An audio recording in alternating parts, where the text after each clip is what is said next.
ஆன்மீக நண்பர்கள் அனைவருக்கும் வணக்கம். நம் வாழ்வில் வரும் எப்பேற்பட்ட துன்பங்களையும் எதிர்ப்புகளையும் தவிடுபொடியாக்கும் ஆற்றல் கொண்டவள் அன்னை வராகி தேவி. பன்றி முகமும் 12 கைகளும் கொண்டு பக்தர்களை காக்கும் கலியுகத்தின் கண்கண்ட தெய்வமாக வராகி அம்மன் விளங்குகிறாள். இன்றைய வீடியோவில் வராகி அம்மனை வீட்டிலேயே எப்படி எளிமையாக வழிபாடு செய்வது, தீராத கடன் தொல்லைகளால் அவதிப்படுபவர்கள் அதிலிருந்து எப்படி விடுபடுவது, நம்மை சுற்றிலும் எதிரிகள் மற்றும் கண்திஷ்டி தொல்லைகளிலிருந்து எப்படி தப்பிப்பது, அம்மனுக்கு என்னென்ன பொருட்களை வைத்து வழிபாடு செய்ய வேண்டும் போன்ற அத்தனை ரகசியங்களையும் முழுமையாக பார்க்க போகிறோம். இந்த வீடியோவை எந்த இடத்துலையும் ஸ்கிப் பண்ணாமல் முழுமையாக பாருங்கள். வராகி அம்மனை வழிபட தொடங்குவதற்கு மிக முக்கியமான நேரங்கள் வளர்பிறை பஞ்சமி, தேய்பிறை பஞ்சமி, அஷ்டமி திதிகள் மற்றும் செவ்வாய், வெள்ளிக்கிழமைகள். குறிப்பாக மாலை 6 மணி முதல் இரவு 8 மணிக்குள்ளான பிரதோஷ அஸ்தமன நேரம் மிகவும் விசேஷமானது. அம்மனின் படம் அல்லது சிலைக்கு சிவப்பு நிற மலர்களால் அர்ச்சனை செய்ய வேண்டும். வராகி வழிபாட்டிற்கு மிக முக்கியமானது விளக்கு ஏற்றுவது. நீங்கள் ஏற்றும் விளக்கு அம்மனின் அருளை அப்படியே உங்கள் வீட்டிற்குள் கொண்டு வரும். அதற்கு என்ன செய்ய வேண்டும் என்று இப்பொழுது பார்ப்போம். வராகி அம்மன் வழிபாட்டுக்கு என்னென்ன பொருட்கள் விசேஷமானது என்று பார்த்து விடலாம். வராகி தேவிக்கு கிழங்கு வகைகள் மற்றும் சிவப்பு நிற பழங்கள் மிகவும் பிடிக்கும். மலர்களில் செம்பருத்தி பூக்கள், சுவரளி பூக்கள், சிவப்பு நிற மலர்கள் அல்லது மல்லிகைப்பூ பிடிக்கும். நிவேதனமாக வள்ளிக்கிழங்கு, கருணைக்கிழங்கு, வேக வைத்த மொச்சை அல்லது தோல் நீக்கப்படாத உளுந்து வடை. பழங்களில் மாதுளம்பழம் மிகவும் பிடிக்கும் அம்மனுக்கு. நைவேத்தியமாக தயிர் சாதம் அல்லது தேங்காய் சாதம் வைக்கலாம்.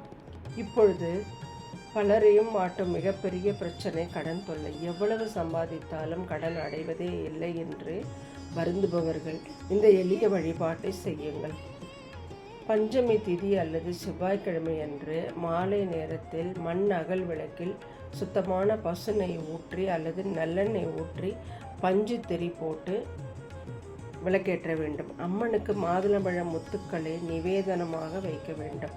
விளக்கின் முன் அமர்ந்து ஓம் ஐம் ஹ்ரீம் ஐம் வராகி தேவியே நமக என்ற மந்திரத்தை 21 அல்லது 108 முறை பாராயணம் செய்து உங்கள் கடன் சுமையை குறைக்க வேண்டும் என்று மனமுருகி வேண்டிக்கோங்க.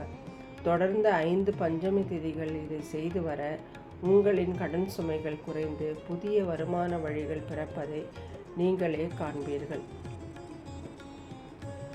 அடுத்ததாக தொழிலில் போட்டி, பொறாமை, வீட்டில் கண்திஷ்டி, உங்களை வீழ்த்து நினைக்கும் எதிரிகள் தொல்லை, இவை அனைத்தையும் வராகி தேவி தன்னுடைய கலப்பையினாலும் விளக்கையினாலும் அடித்து நொறுக்கி விடுவாள்.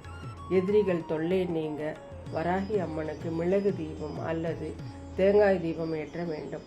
ஒரு சிறிய துணியில் கருப்பு மிளகுகளை முடிச்சாக கட்டி அதை நல்லெண்ணெய் நிரப்பிய மண்ணகளில் வைத்து திரியாக போட்டு தீபம் ஏற்றலாம். அல்லது தேங்காய் 2ஆக உடைத்து அதில் நெய் தீபம் அல்லது நல்லெண்ணெய் ஊற்றி தீபம் ஏற்றலாம்.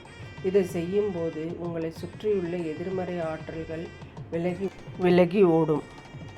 எதிரிகளின் சதி திட்டங்கள் யாவும் முறியடிக்கப்படும். உங்களை காக்கும் ஒரு பெரும் அரணாக வராகி தேவி துணை நிற்பாள்.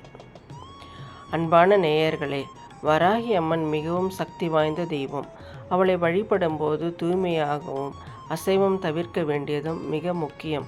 எல்லாவற்றிற்கும் மேலாக அம்மா நீயே கதி என்ற உண்மையான பக்தி மட்டுமே அவளுடைய அருளை உங்களுக்கு பெற்றுத்தரும். நம்பிக்கையோடு இந்த வழிபாடுகளை உங்கள் வீட்டில் தொடங்கி கடன் தொல்லைகளுக்கும் எதிரிகள் பயமும் இல்லாத நிம்மதியான வாழ்க்கையை வாழுங்கள். இந்த ஆன்மீக தகவல் உங்களுக்கு பயனுள்ளதாக இருந்திருக்கும் என்று நம்புகிறேன். இது போன்ற மேலும் பல பயனுள்ள ஆன்மீக தகவல்களுக்கு நம்ம சேனலை லைக் பண்ணுங்கள், ஷேர் பண்ணுங்கள், மறக்காமல் சப்ஸ்கிரைப் பண்ணுங்கள். வராகி அம்மனின் அருள் உங்கள் அனைவருக்கும் கிடைக்கட்டும். நன்றி. வாழ்க வளமுடன்.